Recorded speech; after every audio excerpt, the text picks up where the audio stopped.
Imagine a tiny strip of water so important that if it shuts down, the entire world economy could shake. Oil prices skyrocket, global trade stops, and powerful nations rush their navies into the region. This place exists, and right now it's at the center of the Iran-US-Israel conflict. It's called the Strait of Hormuz. The Strait of Hormuz is a narrow sea passage between Iran and Oman. It connects the Persian Gulf, where many of the world's biggest oil producers are, to the Indian Ocean and global markets. But here's the shocking part. Nearly 20% of the world's oil passes through this single waterway every day. Around 20 to 30% of global LNG, natural gas, shipments also move through it. About 20 million barrels of oil flow daily through this narrow channel. That means if this route is blocked, the world immediately feels the impact. In late February 2026, tensions exploded when the United States and Israel launched major strikes on Iran. Iran responded with threats that shocked the world. It warned that ships passing through the Strait of Hormuz could be attacked, effectively threatening to close the route. And when ships stop moving here, the consequences spread globally.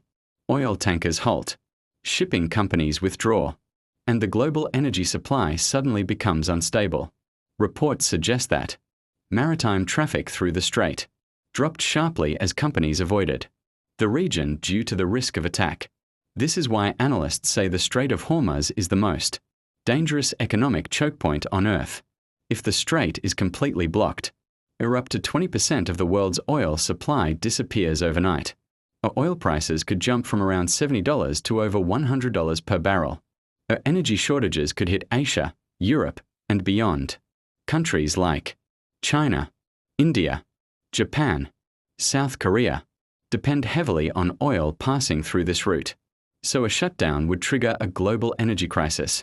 And that's why the US Navy, regional militaries, and international powers watch this narrow waterway very closely. Here's the reality. Iran knows it is the most powerful weapon against the United States militarily in a direct war. So by threatening the Strait of Hormuz, it holds something incredibly powerful: the world's energy supply. In geopolitics, sometimes a narrow strip of water can be more powerful than missiles. As of now, the Strait of Hormuz is closed, and not only Middle East but the rest of the world is also badly affected by this closure. So the question now is, will the Strait of Hormuz remain close? Or will this tiny waterway become the spark for a much bigger global crisis? Because the world is suffering already.